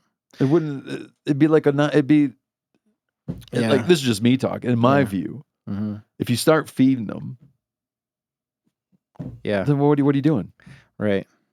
Yeah. It's not anything. Well, but here's go on. Well, one of the problems with trying to go do anything with her is that she is outside of the areas listed in the environmental assessment that we can do stuff. That's another thing where it comes down to the ESA, the Endangered Species Act, making things difficult, is we have to go with what is written like 10 years ago in that document. We can't just like go, I would like to go the path of least resistance. There's a lot of villages that say, bring them here, but we're like, I'm sorry, we can't because the ESA says. No, I want to set the record straight on something. If I was in your shoes, I would do the same thing you're doing. I'm just saying, like, as a guy sitting here, feeling all sad about that one and anthropomorphizing its experience, that makes me say, like, go get it. But of course, in your position, you can't go take your money and be like, homie, you spend thousands of dollars to do what? Right? I totally understand the issue. But here's when you look at the numbers, and I'm rooting for you on this. I'm rooting for you on it. But when you look at the numbers, man, you guys have put more animals on the ground in the Anoka Valley. You've put more animals on the ground than are currently alive. That's right. So what does that say to you? I mean, you addressed this series of bad winters, right? Right. Yeah. Where are you at? Like where are you at right now mentally about this whole thing, knowing that you turned out 140? We released 130 right off the bat. So you put 130 on the ground, but you don't have 130 alive right now. So correct. You would expect with a reintroduction, and they're exploiting new habitat, they're not competing with other animals, there's all this room to grow. You'd expect that it'd just be like boom, boom, boom, like population growth, population growth, population growth, population growth, and that you'd be seeing it like skyrocket. Yep. Right. That would be the hope. Yeah. But it didn't. Nope. So what's your take? There's been several years of growth like that, even up to 25% growth in a year. The problem is we've had these catastrophic bad winters with ice, rain on snow events and ice layers in the snow. Like I mentioned, it makes it hard for them to get to their forage. And you can lose a lot more bison to mortality in winter than you can replace that by calves. Because, there's only so many adult cows that are of breeding age. So the population can only grow, 20% or 25% in a year based on reproduction, but it can lose 80% or 100% in a year, In the spring of 2018, we lost 30%. Spring of 2020, we lost 20%. These are rough numbers. But in the spring of 23, we lost, was it 23? Yeah. Spring of 23, we lost 50% of the population. And the two previous years were really great survival. So 21 and 22, like all of the calves and all of the yearlings survived, and the population was just cranking. And then we had, what happened was it snowed in mid-October about 2 feet deep, and then it melted down to about 8 inches of just concrete and just, locked in their forage. And then they had to go through 7 months of winter with most of their forage, locked in the ice. Then you had a bunch get drowned, right? Yeah, right after we released them in the spring of 2015, we had about 9 that we knew of go through the ice. There's always going to be bison going through the ice. That's a common cause of death in Canada, where they have a lot more bison than we do. And it's, humans still fall through the ice, but there's... they're real. I've written about this. Yeah. I mean, they got an incredible capacity to drown. Yeah. You wouldn't think of it? Well, they're so low in the water that they can't get out. So once they get in a hole in the ice, it's done. And I've had them go through holes by beaver houses where they're just under there, and you can't even radio track them till the spring when the ice melts, and I can hear the collar and the carcass will float up to the surface and stuff. But like a moose, when a moose falls through the ice, you can see a whole bunch of struggle where it tried to get out for a long time and stuff because it's somewhat buoyant. But a bison is so dense. They just vanish. Yeah, they're just under the ice. Yeah. So what do you think? Like, what do you think is going to happen? And let me set this up too, as you answer that, because here's the deal though. You got these other 4 populations. I'm trying to think. So Copper River, Farewell Burn, Chitna, right? Has some. Was that it for plains? Yeah. So 3 other groups and Delta. Yeah. No, sorry. Yeah, Delta. I knew there's 4. Since the 1920s, so for a century, there have been these populations of plains bison, which for all intents and purposes could be just as well adapted as anything else to live there. So for a century, you've got these populations of buffalo that weren't even put on scientifically selected habitats. They were turned out that have survived for a century. Now in Delta Junction, sure, they hang out in those oat fields and there's agriculture around, but the other three groups are just living off the land. And they got their ups and downs, but like they made it. And if you didn't mess with them, it's safe to assume in 100 years they'd still be there, right? So that makes me think that like there's a really good chance that these things could take off. I don't know how, like, I don't know, just seeing like other animals are doing it in other places. Why not there? But what's come to be your opinion about the survivability of that herd? And could it ever turn into like thousands of animals?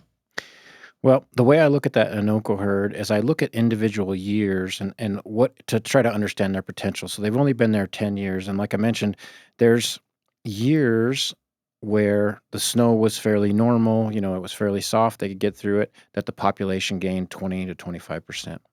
If you can maintain that over the long term, they'll be in the thousands in a short time, a couple decades. The problem is this weather regime that we're in right now is much different than the history that we had before we released them. If you look at the weather records before we released them, compared to just the last 10 years, and I've got a good slide on this in a lot of presentations I give that you can find on, YouTube or whatever, that in the last 10 or 15 years, it's been so wet and so warm in Alaska that we get these, rain on snow events and ice layers and things. And a bunch of that has happened just during this time that the Anoco bison have been out. Even with all that, they still have grown in 7 of the 10 years that they've been out there. But the problem is that, a catastrophic winter can kill a lot more than what they can reproduce in a year. So right now I'd say they're persistent, but the reality is every one of these populations is an experiment, right? We could sit on our hands and just say, well, let's not do this because it's too scary and they might die. But we can also just say, let's give it a shot. There's good habitat here. The snow, they might be able to handle the snow, they might not, and then you give it a go. And so that's kind of where we're at now, I think, is trying to just run these experiments and see if it's a reasonable thing. That's why I mentioned it's such a difficult time, all the money and the legal process and the politics all came together to do it now. But we're in the middle of this thing where ungulates in Alaska are just getting pounded by these warm, wet winters, and I'm trying to do it right in the middle of that. Mm-hmm. Let's jump to the next one. So that wasn't the only release site. Correct. Some time went by, and you moved on to release site number 2. Yeah, so there's the 3 release sites listed in the environmental assessment, and that's the Anoco Flats, the Minto Flats, and the Yukon Flats. And we were directed from the commissioner, which is the highest level person in Fish and Game, a couple years ago to pursue the Minto Flats one. And so we went through the public planning process and wrote a management plan, and we took bison out to the wild in Minto Flats State Game Refuge in the fall of 2024. And then we held them in a 100-acre release pen that we built out there all winter long, and then released them about May 13th of 2025. That was about 60 animals. Since then, we had 3 calves and lost 2 bison, so we're at 61 animals now. That herd seems to be doing pretty well, and it's pretty exciting. Now that habitat there doesn't have as much historically of the heavy snows that are wet with icing, rain on snow events, but it does happen out there.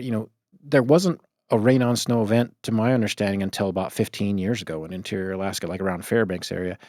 But now it's much more common. And like I mentioned, last winter it happened twice in the Fairbanks area. So some of it's just going to be luck. And the weird thing is, if it's colder, like the historic winters, the snow is soft, bison can get through without a problem. If it's just a little bit warmer, you have these Chinooks that melt out the snow, and so then they can easily get to the forage. And when that happens, that's happened twice in the Anoco, and every time that only one melt out in the course of the winter produced about 100% survival on bison that winter. And so all it takes is just a little bit warmer to when a storm comes, it melts stuff out. Well, we're not in that regularly, and we're not in the cold part regular. We're stuck right in this middle thing where snow is wet and there's ice layers in it, and so if there really is, climate change that's making us go more warm, I'm hoping we just get off this pinnacle of difficulty, one way or another.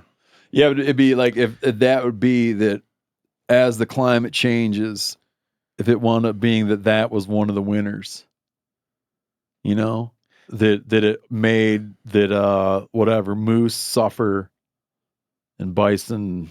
Yeah, it's going to take those balancing acts have occurred, right? And it'll be some peculiar balancing act. It might. I'm not a climatologist, but a lot of folks from the University of Alaska that I've talked to have mentioned that they think the future of interior Alaska is very conducive to bison. But not wild to think about. That stuff is changing so fast. Like a lot of the predictive models that I'd heard of before in interior Alaska was drier summers, more fire occurrence, so it would gonna kind of convert more to an aspen parkland sort of thing, like Yukon Territory is. But it's gotten so much wetter, just so fast that I don't know if that's still true with those climate models. Yeah, what surprises me is that I don't know if surprise is the right word.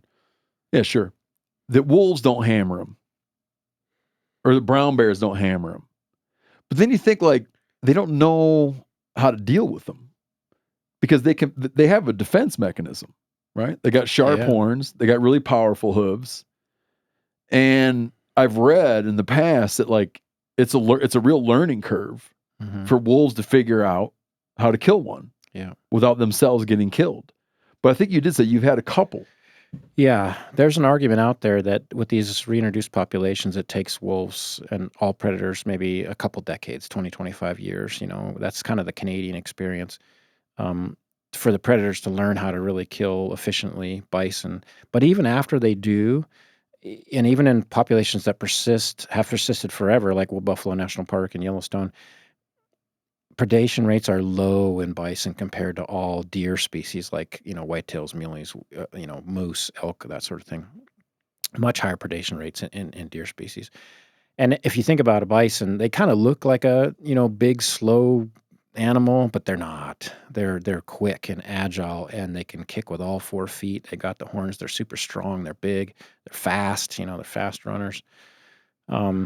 And so it's hard to kill those things. And then they work socially together against predators. So, when a bear shows up, or any predator, and I've seen this from the air, when wolves show up, they'll approach those predators, which is really interesting. They go to them. Yeah. They'll just the calves will kind of work their way to the middle of the group, and the cows will just kind of like walk toward the wolves. And I've seen a group of bison in the Innoko where there was 3 or 4 wolves kind of around the edge, and they just kind of had a standoff for half hour, 40 minutes, and then and the cows just kept working their way toward the wolves, and eventually the wolves just kind of got tired of it and worked their way went and did something else.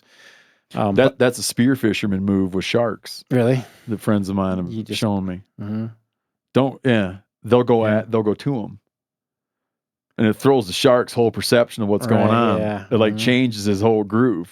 He's like, "Hold on, what? Yeah, you're coming to me," and they don't like it. There's a body language. There's a predator and prey body language. And I remember the most significant time I've ever done that, and if you'll allow me a little rabbit hole here, is a buddy and I landed in the spring for bear hunting in the Brooks Range, and at night, overnight, the river came up, and so we couldn't take off in the place that we'd landed, and so we had to make a new runway farther up on this gravel bar, and there's a bunch of rocks. So we're throwing off all these rocks, and we're just heads down, throwing rocks and making this runway. And at one point, we look up, and there's a wolf that was kind of in between us, and he's scouting us out, and you can tell he's in predator mode. He's looking at us very carefully, and like kind of stalking us a little bit. And we were kind of just bent over doing all this work, and he thought, man, these must be prey animals, Mm-hmm. And my buddy looks at me, and there was a gun leaning against the airplane, and you could tell as soon as my buddy went to looked back at this animal in a predatory posture, that wolf knew that immediately. He's like, "Oh my God, these are predators. They're not prey." And boom, he was gone, in a second. And so I think about that a lot when I'm working with wildlife. if I can act like a prey animal, I can, make a lot more progress being around bison than I can a predator. And, cowboys do that a little bit with horses too. Yeah. If you try to act like a predator, they're not real happy about that. A buddy of mine, we were talking about this thing with shark body language and sharks, and a buddy of mine who's had a ton of exposure to sharks, he had an interesting observation he made of me one time where I was commenting on, and I didn't grow up around sharks, so everything's new to me with sharks, but I was commenting on, it's weird that you can like intimidate them by going at them. And he said, they can't afford to get hurt. Like when he gets hurt, he's done. Like, the minute he's hurt, his buddies will rip him apart.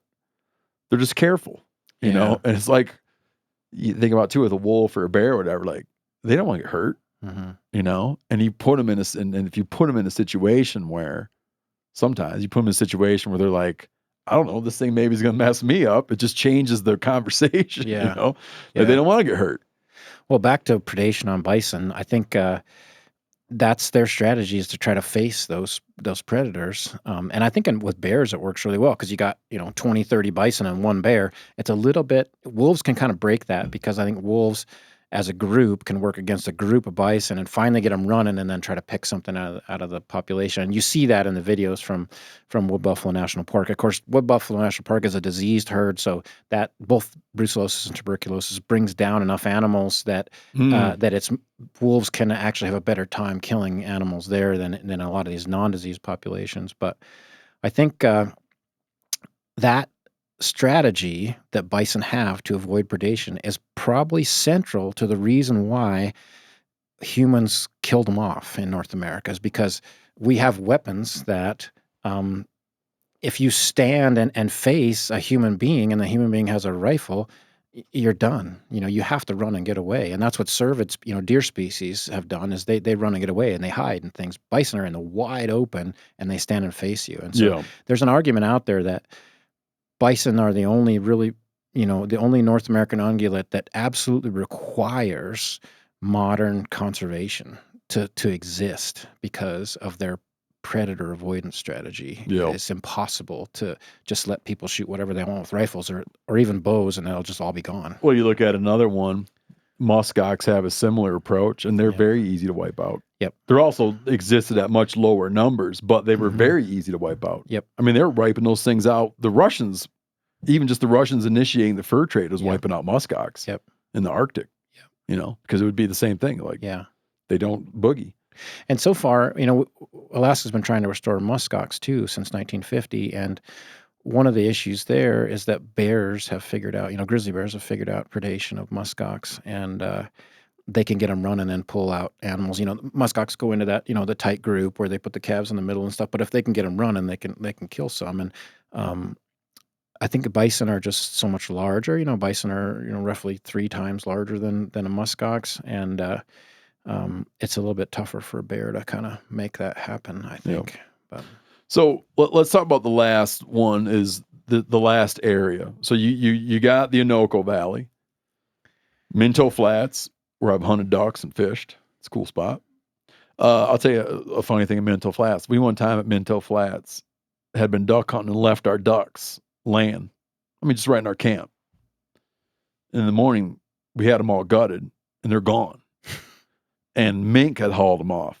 And we were able to recover them just by hunting around. You find them stashed in the wood pile, stashed in holes, But so you got some there. But it seems like the real promise, man, is that the Yukon Flats would work out. Like, what needs to fall into place to do something at Yukon Flats? And if you imagine at Yukon Flats, and you can say this about the other release sites too, like, if everything went perfectly, what is the estimate of how many you could have at Yukon Flats? Well, the estimate from the habitat assessment in 1995 was more than 2,000. Okay. So that's not really a number. It just means greater than 2,000. Yeah. So it could, let me ask you this. Could it possibly dethrone Yellowstone National Park as the high number? Figuring there, typically around, 3,000, 4,000. Could it possibly, I mean, would it have the potential to knock Yellowstone off its off its bison pedestal? Yeah. Well, humans are notoriously bad at predicting the future, but I think that I think it has the habitat. Absolutely, Has the habitat for it. Yeah. It's going to depend a little bit about the appetite for harvest from human beings in Yukon Flats and Alaska. A little bit about the social density. So if we end up with a lot of bison in Yukon Flats, how do the people like that? When it comes to bison interaction with infrastructure, human infrastructure, and so there's a lot of regulating factors there. But if Yeah. you just take like what could live in Yukon Flats, yeah, absolutely, I think we could have way more than Yellowstone in there. But the Asiatic herd in Yukon Territory is ahead of us now. They're passing 2,000 with a growing population, and so Sorry, say it again. the Asiatic herd is the herd between Whitehorse and the Alaska border in Yukon Territory. Got it. They're going past 2,000 animals with a growing herd right now. That's super productive. I mean, They're just in like boreal forests and like aspen stands and yeah, it's so weird. They're just open mixed forests essentially with some kind of aspen parkland. They've got some old like Pleistocene steppe kind of habitat on some of the big hills, where it's just kind of these grassy. It looks a lot like that picture on your wall there, where it's just like these grassy slopes with spruce and things mixed in. But it's mostly boreal forests, and a lot of it's burned and stuff, But the productivity of that population always astounds me, and I'm a little bit jealous, to be honest with you. Yeah. So what would it take to be able to do a release up at Yukon? Like what are the obstacles right now to doing a release on Yukon Flats? Is the obstacle having the animals? Not really. We've got the 2 captive populations in Alaska. We've got an agreement with Canada to get more animals.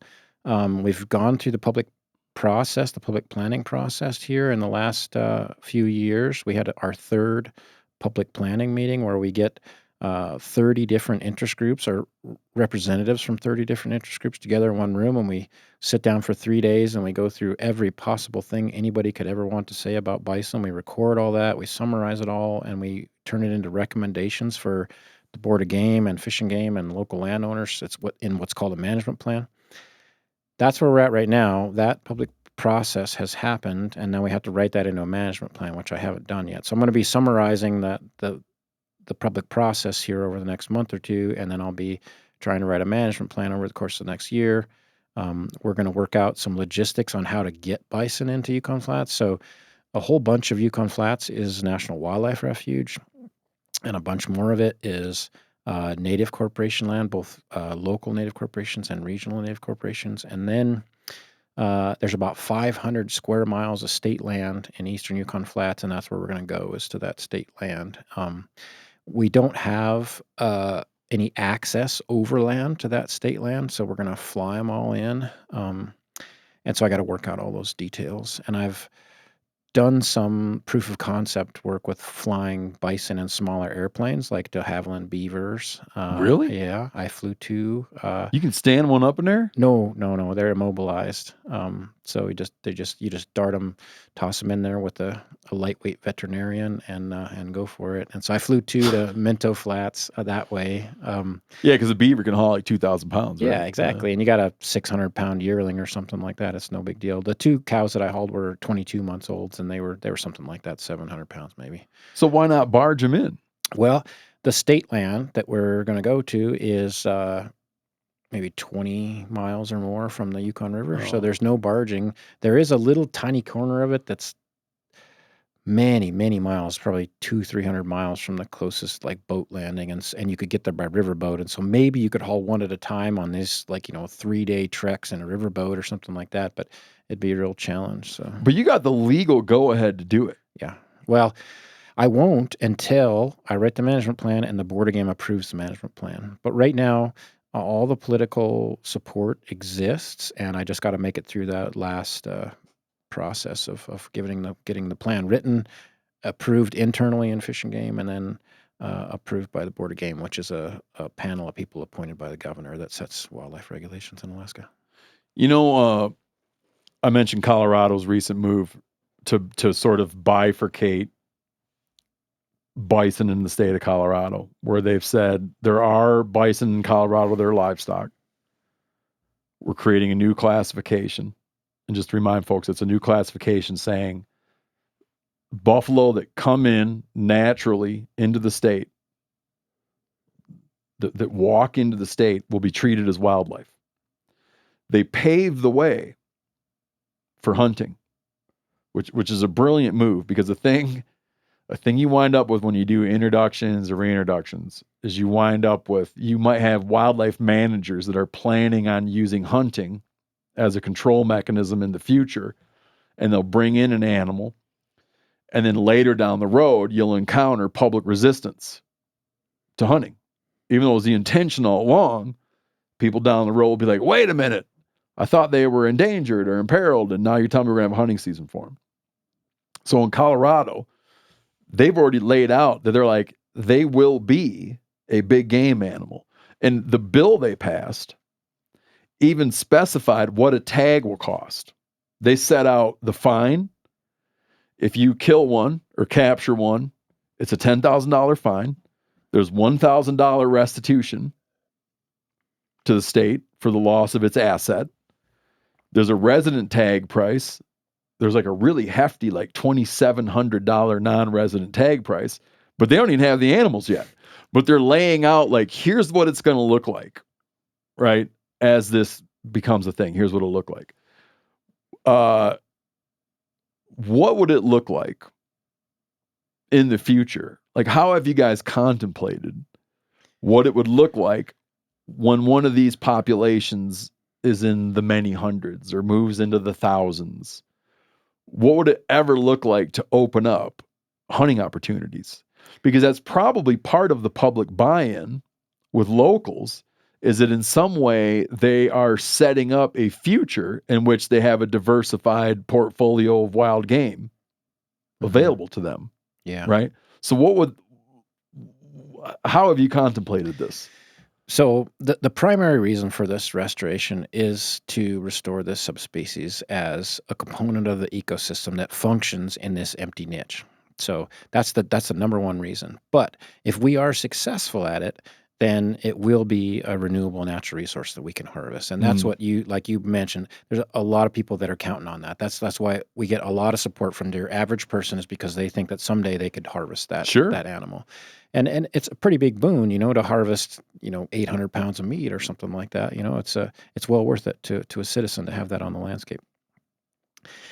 The way our regulatory system works is that every few years for each area, the Board of Game meets and they hear proposals from the Alaska Department of Fish and Game, and just average citizens can just put a proposal in to change the regulation in Alaska. And so then there's a process of locally elected citizen advisory committees in each village and each large community.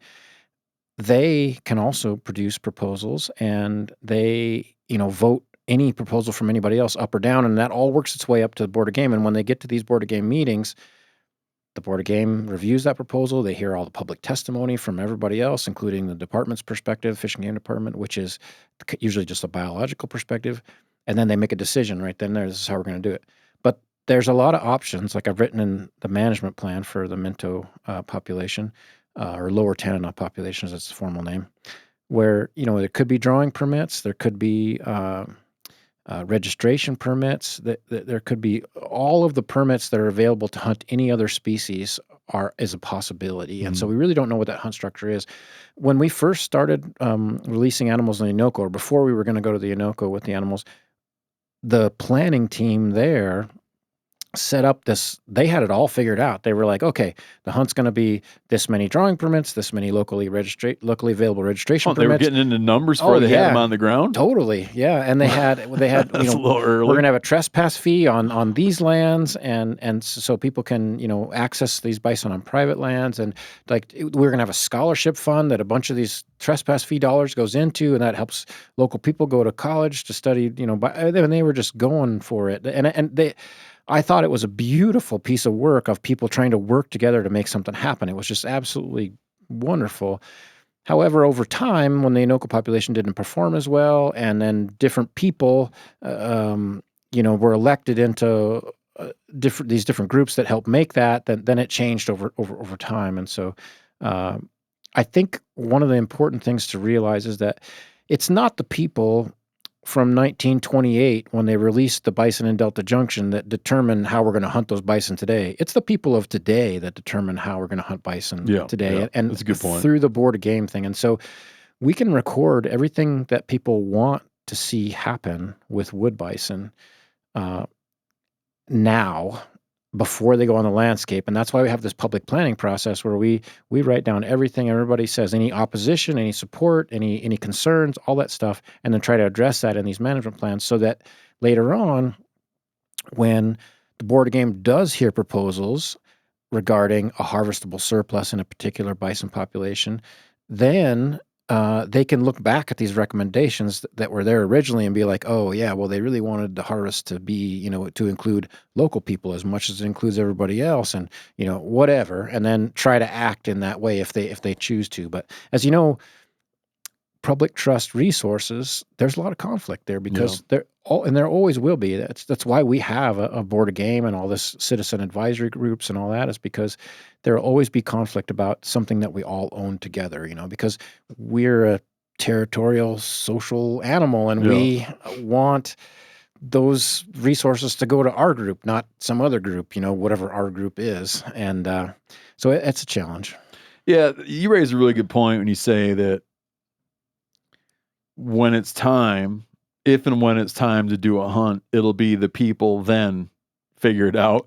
Because like you said with the original, the 1928 ones, I mean, think about what happened since then and now. Statehood, the Native Claims Settlement Act. I mean, I mean? Like, you can't anticipate. Totally. You know what I mean? Right. And in Alaska regulations, I'm not sure if you're familiar, but prior to like 1989 or so, we could discriminate based on where you live. We could give more permits to people in this town than people in this town because, say, they were closer to the resource or they had more subsistence, history there in a particular resource or something like that. Well, we lost that to a court case in the late 1980s where it said, all right, the Alaska Constitution says that all people have equal access to wildlife resources, and so we have to treat all people equally. We can't discriminate based on where you live. That was a difficult thing. Well, then the federal government stepped in and said, oh, no, that's not fair. Through ANILCA, we are going to say that you have to provide a priority for rural people on resources and on federal land. And so that created this kind of dual management system between the state and the federal government, and that's been really complicated. Well, that just happened. And that's going to, I mean, we're going to talk about this on an upcoming episode, but that system is in a review process right now. Yeah. Like the current, the Trump administration is reviewing the Federal Subsistence Board and some of the decisions they've made recently. Yeah. And so that could be, again, just another, we don't need to get into it now, but I mean, it's like. But my point is that things change. They're poking and prodding at it right now, And you just added to it. I mean, I think things change. 30 years ago, the state could do that. Then the federal government can do that. Well, who knows? 30 years from now, when we have a big harvestable surplus of bison in a particular area, who knows what the regulations are going to be then? Hey, I don't want to paint you into a corner here, but that means just for conversation's sake, what would you put 130 animals on the ground? Okay, you put 130 wood bison on in the lower Anoka Valley. If you just had to get, like, what would be a number that would make sense to you in the future, where if you heard from your grave or wherever, you heard, hey, they're running a bunch of, they're giving out 20 permits in the Anoka Valley, you'd think to yourself, well, I hope there's at least blank animals on the ground. 10 permits. They're giving out 10 permits. You'd say, I hope there's at least. Yeah. I want to see a minimum viable population of 400 or more for the long term. But we've harvested plains bison. You mentioned all the herds, the plains bison herds in Alaska. And a lot of those bison herds have been managed at less than 200 for decades and decades. And so we know it's possible. And I think we could have a hunt in the Anoka now. We could have 1 or 2 drawing permits there, no problem, without any sort of issue with right now. Yeah, right now. But the planning team doesn't want that yet. Now, It the does last feel time that we met, I'm all for a little hunting, Yeah. but it does feel a little Yeah. premature to well, me. what the planning team includes all kinds of people, right? It's all the local people and urban people and safari club and animal welfare groups and all that. We all get Why are together. animal welfare groups in on it? They didn't do anything. I think I'll let that one go with so we Like they're doing anything to help. It's just part of, we're trying to be inclusive, right? Get everybody in there. Yeah, I get Maybe it. animal welfare groups is the one. How about wildlife? I don't know, like Alaska Wildlife Alliance and there's another one I can't remember the name of it right now. Anyway, we just want to keep everybody involved so people don't feel alienated and come back later with issues, right? No, I understand.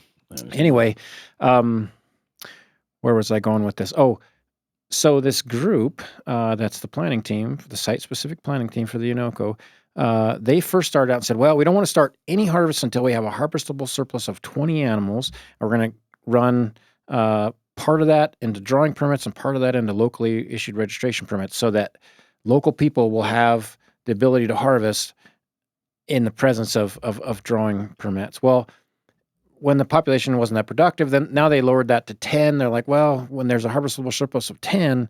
And so at the last meeting, I was like, well, do you guys, there's enough to have a harvest of a few. Do you guys want to harvest a few? And they were like, nope, we want to start this in a way that there's local harvest and drawing permits. And of course, drawing permits do service local people too, but they just have a small chance of getting the permit. And we have no way, because of that court case and the last constitution, we have no way of just giving permits to local people. But we have a way of, you can issue local registration permits where you're more likely to get it if you're local. The problem is the planning team can predict this and they can say what they want, but ultimately it'll come down to a Board of Game action. And nobody's done a proposal to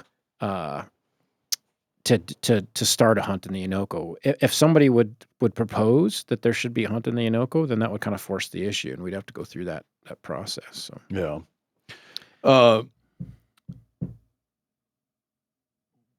With when you talk about the permit thing and the local hunt and all that, they also have a mechanism. The state has a mechanism too, where you have to destroy the trophy value of the animal. That is in some places, yeah, on some species. Yeah, it's not so on if you bison went and yet. said, here's the deal though, you can't take the horns. You got to cut the horns in half.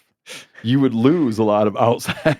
You wouldn't lose my interest, but you'd lose a lot of outside interest. Yeah, that happens. People do that if they think that there's a bunch of little tools like that to try to level the playing field between different user groups. Yeah.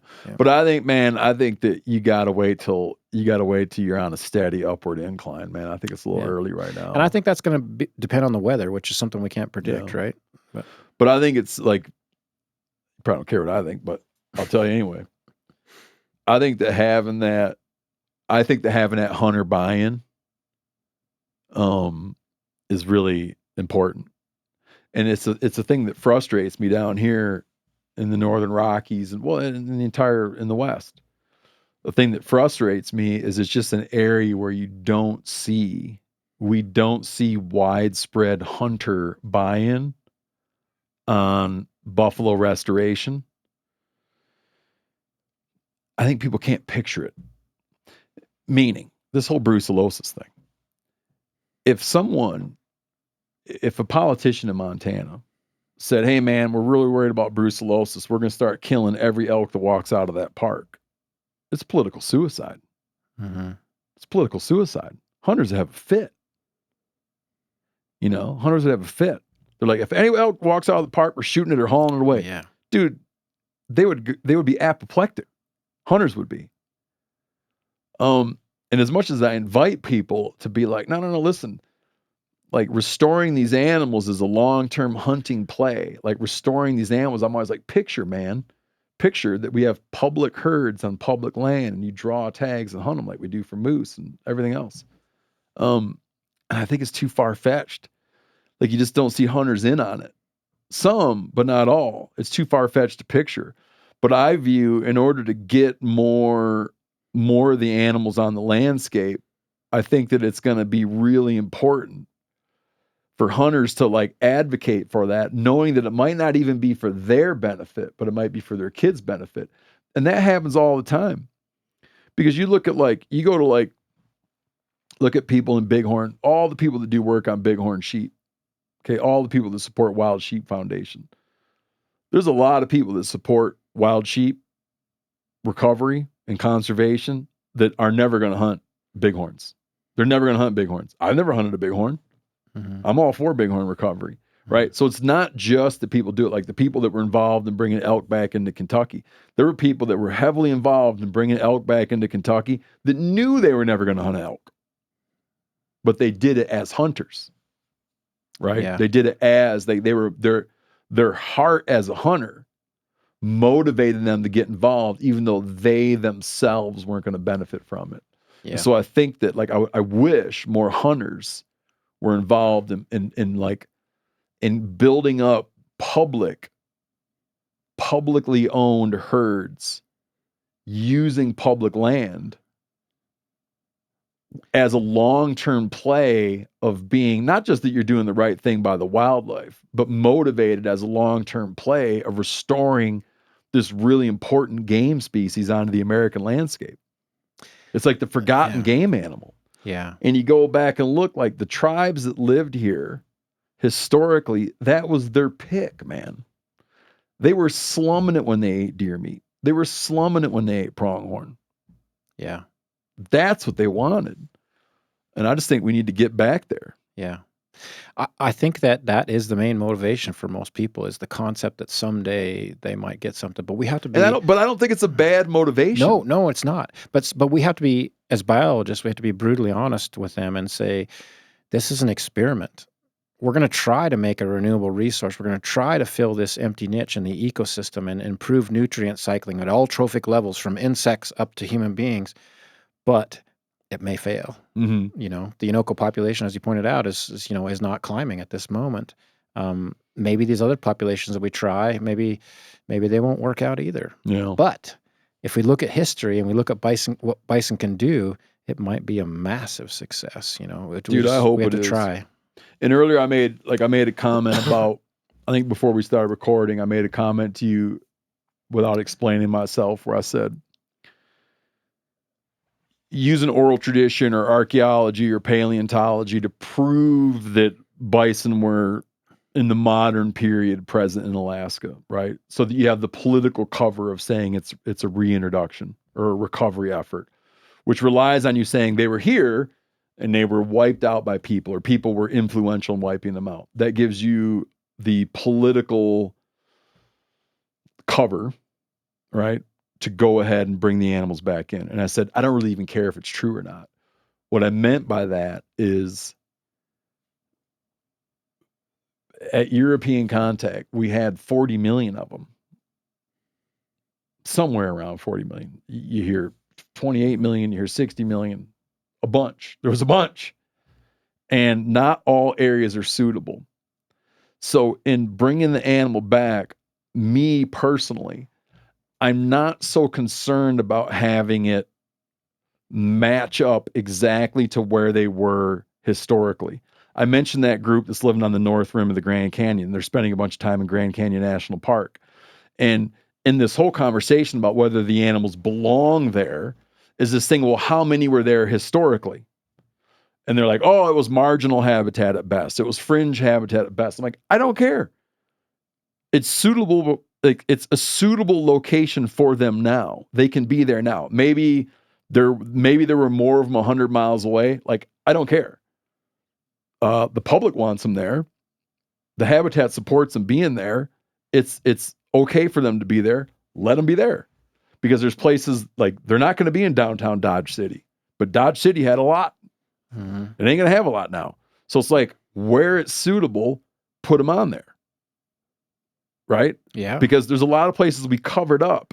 Mm-hmm. And so if it winds up being that you can go into valleys in Alaska and they're not coming at the cost, they're not pushing moose into extinction, and they're not pushing caribou into extinction, and local people want them there, I'm like, go for it.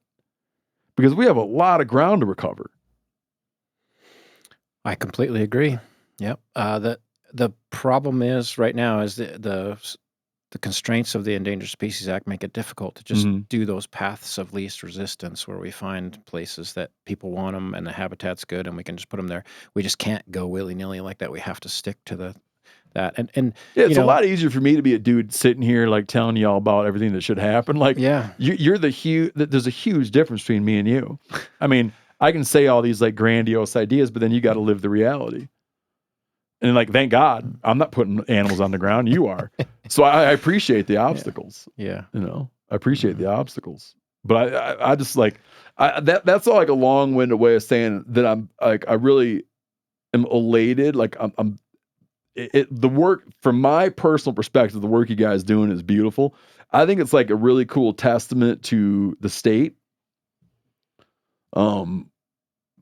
Aspects of the political atmosphere, the social atmosphere, the state game agency, like to kind of have the audacity to like try to do this. You know, I think it's great, man. I think it's great. And until someone can come and point out some overwhelming harm that none of us have anticipated, I think it's like full steam ahead, man. I think it should, like, I wish you guys the best of luck. Thanks. Yeah, about the harm thing, there are no studies that I know of where bison show that they've harmed other species, but there are many studies that I know of where bison help other species. Sure. You know, like I said, everywhere from all trophic levels, from insects right on up to human beings, and so it's I think they bring a lot of benefit to most systems. Yeah, I want to point out to folks, like, there's one last thing I'll make on this same point is if you go back to time of European contact, they think that there were turkeys in 34 states. We have wild turkeys in 49 states now. Why is that? Because people have looked. No one can go and find where they're causing harm. They're not driving species to extinction. They're not displacing native wildlife.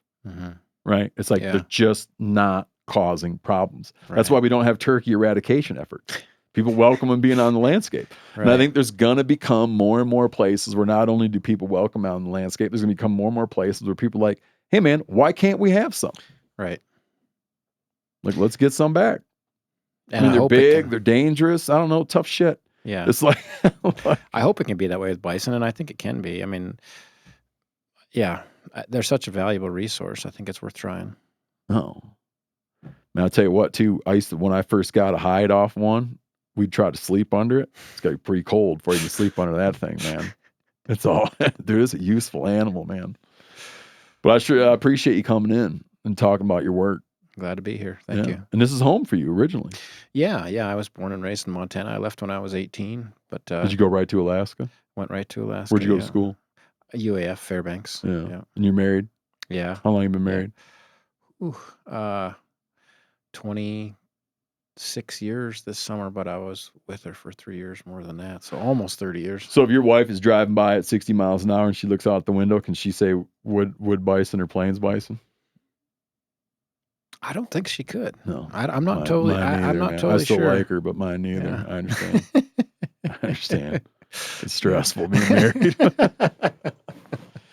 Well, dude, thanks so much for coming on, and thanks to your agency for letting you come on. Welcome. I know sometimes there's a reluctance to cut people loose in big long conversations about policy, but I don't think you cause any trouble for anybody. I hope not. We'll find out when I get back. Thanks, man. Appreciate it. Yeah. All right, everybody. That was Tom Seaton from Alaska Department of Fish and Game. Tell me the title again. Wood Bison Project Biologist for Alaska Department of Fish and Game. Yeah. Wood Bison Project Biologist. And if people want to check out some of your guys' work, what's the best place to go look? Well, I've got a website. If you just Google, Alaska Wood Bison Restoration and Alaska Department of Fish and Game, there's all kinds of documents on there. The website's a little bit old right now. We've got a new draft that should come out in the next few months. But there's all kinds of information if they want to dig into it. Mm-hmm. And if you're looking for where you click to apply for a tag, it's too early. But you can apply for the plains bison hunts. Right. You can apply for those, but you'll have to keep waiting to get your wood bison permit. So stay tuned. Thanks again, Tom.